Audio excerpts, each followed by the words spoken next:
Bonjour à toutes et à tous les amis, je reviens communiquer, je suis appelé à revenir communiquer sur la voie spirituelle pour tous ceux qui n'ont pas la foi, qui n'ont pas la patience, qui n'ont pas le courage ou qui ne sont pas intéressés par ces choses. C'est pas la peine de me laisser des critiques, chacun doit vivre selon ses propres principes.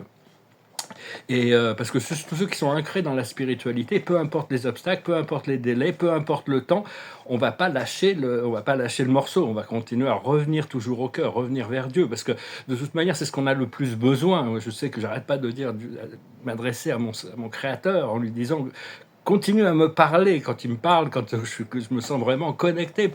Mais des fois, la foi est beaucoup plus importante, beaucoup plus puissante que l'espoir. Mais quand la foi vacille, on est obligé de se tourner vers l'espoir.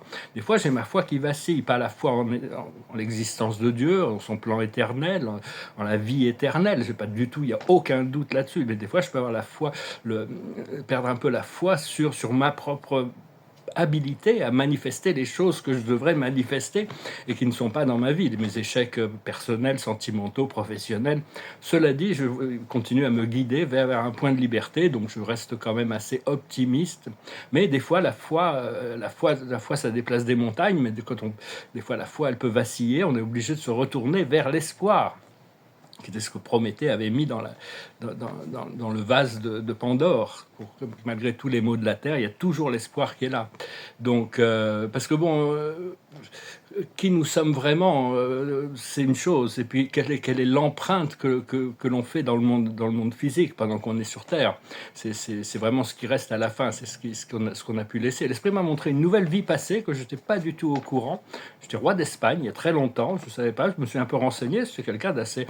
qui a eu une belle vie quand même, donc enfin, je n'ai pas ces souvenirs, mais enfin...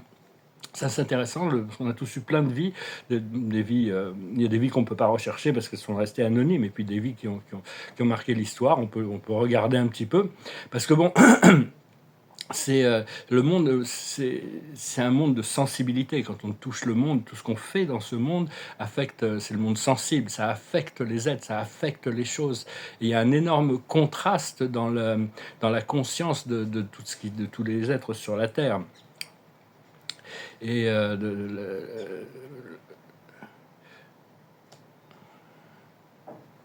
parce que oui, il y a tout un réveil qui se passe pour 1% de la population. Il y a peut-être 80 millions de personnes qui sont en train de se réveiller, rentrer dans leur pouvoir. Parce que sur Terre, il y a une très haute fréquence de lumière, il y a énormément de lumière, mais il y a aussi, il y a aussi le plus d'obscurité. C'est vraiment un endroit où il y a énormément de contrastes. Parce que la lumière a besoin de rendre l'obscurité la lumière a besoin d'amener l'obscurité dans la lumière, devient la lumière de la lumière, pour que tout le monde puisse la voir, pour la transmuter. Et pour ça, on doit continuer à cultiver le pardon et la miséricorde. C'est mieux que la haine et le jugement quand on doit faire face à toutes ces choses sombres. Et mais l'obscurité était absolument nécessaire pour révéler la lumière ici sur Terre. Tous ceux des forces sombres ont été instrumentales. C'est pour ça que les créateurs ont permis à ces êtres de continuer leur programme pour qu'à la fin, ils puissent réveiller l'humanité à sa propre lumière. Ce qui n'est pas toujours plaisant, hein, pour nous ici-bas. Des fois, c'est pas toujours plaisant. Mais des fois, ça peut être même très douloureux d'embrasser l'obscurité, d'embrasser les ombres, d'embrasser tout ce qui est malveillant pour le transcender. Et parce que la vie, elle traverse des lignes temporelles, hein, jusqu'à l'ascension. Et donc c'est une question d'alignement et d'expérience par rapport. Tout est une question d'alignement et d'aligner ses choix vers quelque chose qui nous apporte des bons ressentis. Voir pour travailler plus proche avec la Fédération Galactique et le Ashtar Command. Je travaille avec eux depuis 1992 et l'Archange Michael et la Compagnie du Ciel. Hein, je vraiment cherche à me rapprocher de toutes ces intelligences supérieures et peut-être de voir aussi par rapport aux directives des chapeaux blancs, du collectif des chapeaux blancs, hein, leur première directive, c'est la paix et l'ordre. Donc des fois, ils sont obligés de freiner les révélations parce qu'ils voient que ça va créer trop de chaos, hein, quand même. On verra ce qu'on peut faire pour essayer de mettre notre pierre à l'édifice dans cette organisation, donc dans ces organisations, disons. Mais l'ascension n'est pas négociable. Dieu n'est pas, on peut pas influencer Dieu. On peut pas. Dieu est incorruptible, c'est-à-dire la force de la vie. Il n'approuve pas ou il ne dénie pas l'ascension. C'est juste une question d'alignement et de conscience. Parce qu'on rentre vraiment, quand on s'élève un petit peu, on rentre dans la macro-conscience, dans la une société macro où tout est un. C'est assez challenging quand même, mais parce que comprendre que la divinité est toujours en alignement avec nous, c'est à nous de nous aligner avec la divinité, avec notre âme. L'esprit mental, c'est un cadeau très précieux, mais seulement pour la lumière, parce que l'esprit mental doit s'aligner avec la source de l'intelligence, de l'information, pour intégrer le moi supérieur. Parce que l'esprit mental inférieur, le moi inférieur, travaille pour nous aider à fonctionner dans la matière, alors que le moi supérieur, notre mental supérieur, nous guide et c'est lui qui manifeste les choses à un niveau supérieur. Mais l'ego et la matrice ne sont pas les problèmes. C'est juste une école d'évolution. On ne doit pas, tant qu'on lutte contre les choses, on est toujours dans l'opposition et on est toujours dans la matrice. C'est juste quand on arrive à transcender nos propres limitations sur nos jugements par rapport à cette matrice que les choses on commence à voir plus clair, disons. Alors, je vais tirer quelques cartes. Je vais continuer à discuter de 2-3 idées. J'espère que ce message sera intéressant pour vous. Je vous remercie d'aimer, de partager, de commenter, de souscrire. Je vous remercie pour vos dons. Et si vous voulez une consultation privée, vous pouvez m'envoyer un email dans mon téléphone.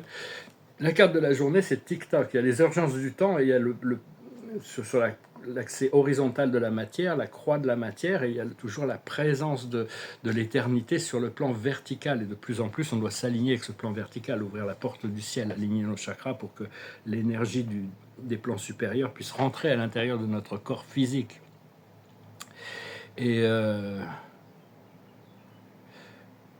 Parce que bon, une fois que notre esprit mental est aligné avec les aspects transcendants, on peut transcender notre aspect inférieur. Hein. Parce que la monade, c'est le centre d'une monade. On est créé par groupe, ce qu'on appelle une monade dans la 8e dimension. Et au centre, il y a le créateur. Au centre, la présence divine, au centre même de notre groupe d'âmes. Parce que qu'est-ce que c'est que la matrice au départ? La matrice, c'est la plus haute forme de reproduction biologique. C'est la matrice, parce qu'il y a la reproduction par les œufs, il y a la reproduction par l'eau, il y a la reproduction par la métamorphose, et il y a la reproduction par la matrice, les mammifères par exemple. Et donc a priori, la matrice, c'est le programme. Après ça a été déformé, ça a été manipulé, ça a été transformé. Même la matrice originelle était beaucoup plus pure, beaucoup plus alignée. Il y avait pas. C'est depuis les interventions des Anunnaki que la naissance est douloureuse pour la femme. C'est devenu très douloureux à cause des transformations génétiques que les Anunnaki avaient fait. Donc on espère pouvoir restaurer quand même tout ça. Actuellement, il y a le portail de la 7e dimension qui est ouvert, hein, notre âme ascensionnée. Hein, et c'est vraiment comme si on avait un nouveau logiciel. Hein, ce nouveau logiciel de fonctionnement, il est en train de réécrire tous les codes qui ont été corrompus à cause de la vie qu'on a eue dans la 3e dimension quand on était inconscient. Mais peu importe ce qui se passe dans le monde physique, dans le temps linéaire, on sera tous libérés à la mort de toute manière. Hein. Des fois, on est tous libérés à ce moment-là de toute la physicalité. Et donc c'est vraiment un pas après l'autre, les révélations, les bénédictions, le nettoyage, la purification, c'est une goutte à la fois, ça se fait pas tout d'un coup, hein, sinon ça tiendrait pas sur le long terme. Donc des fois, j'ai l'impression d'être très impatient. L'esprit me dit, arrête pas de me dire que je suis patient, mais je me trouve très impatient. Et donc, parce qu'il y a cette force on doit accepter des fois de lâcher prise, d'oublier des gratifications instantanées, des plaisirs, des petits plaisirs, pour arriver à un succès à long terme. C'est pas toujours évident, mais bon, il faut garder nos yeux sur la balle, hein, sur le prix. J'ai aussi toujours la visite d'un des plus hauts modèles d'être physique, divin, de création, qui vient me rendre visite de temps en temps, c'est le dieu Ra. C'est vraiment une expression de la suprématie qui n'a jamais été en incarnation. Il est directement sorti du paradis, donc c'est un modèle absolument exceptionnel. Il y a plein d'autres modèles. Enfin, on doit essayer d'imiter, de s'adapter à des fréquences très élevées, et certains de ces archétypes divins peuvent nous assister dans notre alignement. Comprendre que Dieu est au début et à la fin. Et entre les deux, il y a ce qu'on appelle la vie, où tout le monde fait ce qu'il veut, un peu, pense ce qu'il veut. Mais ouais, c'est pas facile de lâcher prise de tous les attachements. Parce que pour tous les pas que l'on fait, il y a toujours, vers la lumière, il y a toujours une force sombre qui vient l'opposer, qui vient la contredire, c'est par le contraste qui teste notre résolution. C'est-à-dire que bon, on peut pas, c'est pas comme si toutes les portes étaient ouvertes facilement. C'est-à-dire que même si on ouvre une porte, il faut quand même avoir un peu de détermination. Et donc oui, la foi est plus importante que l'espoir, hein, mais c'est aussi important de savoir quand est-ce qu'il faut lâcher prise et de quoi il faut lâcher prise, et de quand et à quoi il faut s'attacher. Pour ça, bon, il faut essayer de suivre la guidance, c'est toujours, parce qu'il y a des moments où s'accrocher à quelque chose quand c'est pas le moment, c'est pas une bonne idée, surtout par rapport aux connexions d'âme. Par contre, le fait d'ignorer une connexion d'âme quand c'est le moment, c'est pas non plus une bonne idée. Donc il faut vraiment, des fois on est un peu comme un équilibriste, des fois on est comme un jongleur, des fois on est un peu comme un contorsionniste. C'est tout un procédé. Mais on doit toujours retourner à Dieu, parce que de toute manière, c'est ce qu'on a le plus besoin, hein, de toute manière. C'est pour ça, ce qu'il y a le plus de vital, le plus essentiel, c'est notre connexion avec le Créateur, avec la source. Donc j'arrête pas de lui dire: parle-moi s'il te plaît, mon Père, mon Créateur. Et, cette incroyable invocation, notre Père qui es aux cieux, que votre volonté soit faite, que votre nom soit sanctifié, que votre règne vienne sur la terre comme au ciel. C'était la première phrase qu'il y avait dans l'introduction de la vérité par Dieu, mais c'était aussi ce que la présence je suis du Christ, quand il a eu son baptême, quand il a fait son ascension à 29 ans, quand il a fait son ascension à ce moment précis où il était baptisé par son cousin germain, Jean le Baptiste, dans la rivière de Jordan. À ce moment-là, il a pris conscience de sa nature de créateur, et il y a eu ces mots ont été prononcés par sa présence je suis, il n'a pas fusionné, mais elle s'est personnifiée, et elle est devenue le chef de toutes les présences je suis de notre univers local. Jean, c'est le fils de la sœur de Marie, et c'est le seul gros miracle qui s'était passé, c'était que l'archange Gabriel avait expliqué à la sœur de Marie que sa sœur le Messie allait arriver.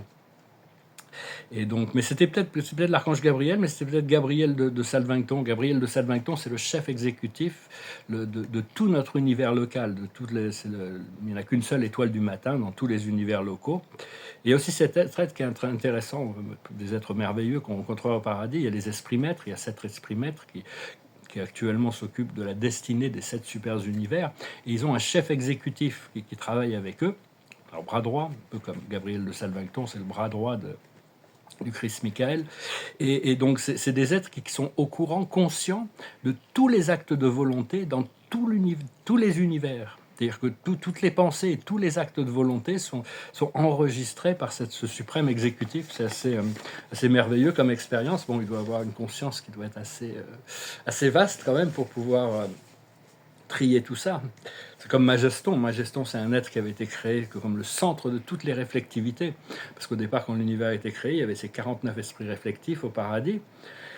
Mais seulement, il n'y avait pas de centre de réflectivité. Donc le suprême a demandé à l'ultime, et Dieu l'absolu a créé Majeston. C'est un être extraordinaire. Il disait que dans le futur, il n'y a pas de limite par rapport aux nécessités qui pourraient venir pour que les dieux éternels créent des nouveaux êtres absolument exceptionnels pour continuer l'évolution, la création de l'univers. Donc voilà les amis, je me permets de parler de ces choses. Il y a plein de gens qui vont pas du tout, qui sont pas du tout là-dedans, mais bon, je sais que les gens qui écoutent ces vidéos généralement sont quand même ouverts à la spiritualité. On est tous des maîtres ascensionnés en préparation, des dieux en préparation. On est en train de réveiller ce pouvoir, même si des fois moi personnellement, ma foi des fois complètement vacille. Je me pose des questions sur ma capacité à m'aligner avec tous les paramètres qu'on me demande de gérer. Hein. Donc, mais enfin, bon, on fait avec. Et puis c'est très contrasté, hein, parce qu'on n'arrête pas de me dire que je suis riche, mais bon, j'ai pas un sou. Donc, de vivre comme quelqu'un qui est riche, qui est abondant, qui est riche, moi, je me dis, je suis très mesquin pour quelqu'un qui est riche, de devoir compter tous les euros quand on est riche, c'est très mesquin. J'ai toujours été très généreux, quoi que j'avais, je le partageais. Mais alors là, bon, enfin, on va voir, de toute manière, l'espoir fait vivre, comme on dit. Et la carte de la journée, on doit sortir de l'emprisonnement et de l'esclavage. On doit se libérer de cette matrice. Et pour ça, on doit quand même comprendre toutes les relations karmiques. Il y a des choses, on ne peut pas comprendre tous les tenants et les aboutissants de nos connexions personnelles, nos collections d'âmes, mais seulement elles ont un sens et une raison d'être. Et ça va éventuellement, une fois qu'on pourra intégrer tout ça, on va pouvoir partir à l'aventure. C'est les navires. Donc voilà, je vais chanter une petite chanson quand même, pour finir. Hein. La musique adoucit les mœurs. Et c'est une chanson qui parle de voyage, justement. It goes like this. Vers les docks où le poids et l'ennui me courbent le dos. Ils arrivent le ventre alourdi de fruits les bateaux. Ils viennent du bout du monde apportant avec eux des idées vagabondes au reflet de ciel bleu. Des mirages, traînant un parfum poivré de pays inconnus, d'éternels étés où l'on vit presque nu. Sur les plages, moi qui n'ai connu toute ma vie que le ciel du Nord. J'aimerais débarbouiller ce gris environ de bord. Emmenez-moi au bout de la terre, emmenez-moi au pays des merveilles. Il semble que la misère serait moins pénible au soleil. Dans les bars à la tombée du jour avec les marins. Quand on parle de filles et d'amour, un verre à la main. Je perds la notion des choses et soudain ma pensée m'enlève et me dépose un merveilleux été sur la grève où je vois tant dans les bras l'amour qui comme un fou court au devant de moi et je me pends au cou de mon rêve quand les bars ferment que les marins rejoignent leur bord. Moi je rêve encore jusqu'au matin, debout jusqu'au port. Emmenez-moi au bout de la terre, emmenez-moi au pays des merveilles.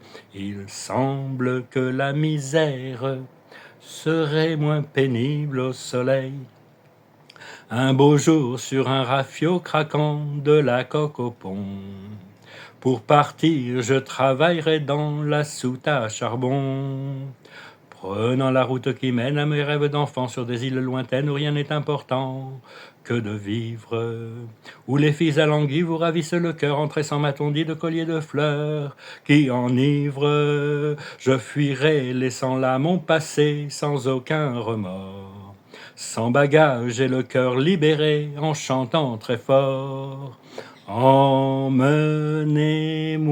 au bout de la terre, emmenez-moi au pays des merveilles. Il semble que la misère serait moins pénible au soleil. Chanson. La misère serait moins pénible. Il y a beaucoup de soleil ici, mais enfin, c'est pas très exotique, c'est sûr que bon. Je sens qu'il y a des vacances qui vont arriver, ça va faire du bien. Je sais pas du tout, j'essaie de réfléchir, je voulais vraiment envie de prendre des vacances. Je sais pas si je partirais seul ou avec accompagné, ou en Méditerranée. L'été, c'est assez agréable, la Méditerranée.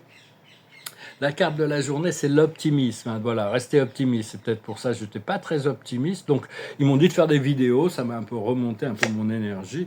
La plus haute sagesse, c'est la patience. Voilà, hein, on en retourne sur la patience. de devoir toujours attendre. Il y a des gens qui sont très impatients. Moi, j'étais prêt pour l'ascension en 2000, et puis j'étais prêt pour l'ascension en 2012, et puis j'étais prêt pour toute cette... bien après. Et donc des fois, j'ai l'impression que j'ai raté ma mission, parce que si j'étais pleinement dans mon pouvoir, j'aurais peut-être pu transformer toute cette planète et cette humanité pour leur permettre de faire l'ascension. Bon, enfin, ça me dépasse un peu quand même. Il y a tellement de... C'est un programme qui est très, très complexe. On a juste besoin de s'aligner avec nos plans d'âme, en réalité. Enfin, on fait ce qu'on peut avec les moyens qu'on a. Ce qu'il faut comprendre, c'est l'intuition. Continuer à écouter son intuition. Ce qu'il faut faire, c'est l'action. Dès que les portes s'ouvrent, dès qu'on a les moyens d'agir, on agira. Et l'aboutissant, c'est la justice. C'est-à-dire qu'on va retrouver un sens de la justice, retrouver un sens de l'équilibre, retrouver un sens du vrai, du beau, du bien. Parce que il y a tellement d'injustice et tellement de déséquilibre dans ce monde. On va travailler, il y a tout un programme de réparation qui se prépare. Voilà les amis, je vous souhaite une très bonne journée. Je vous remercie pour tout et je vous dis à bientôt.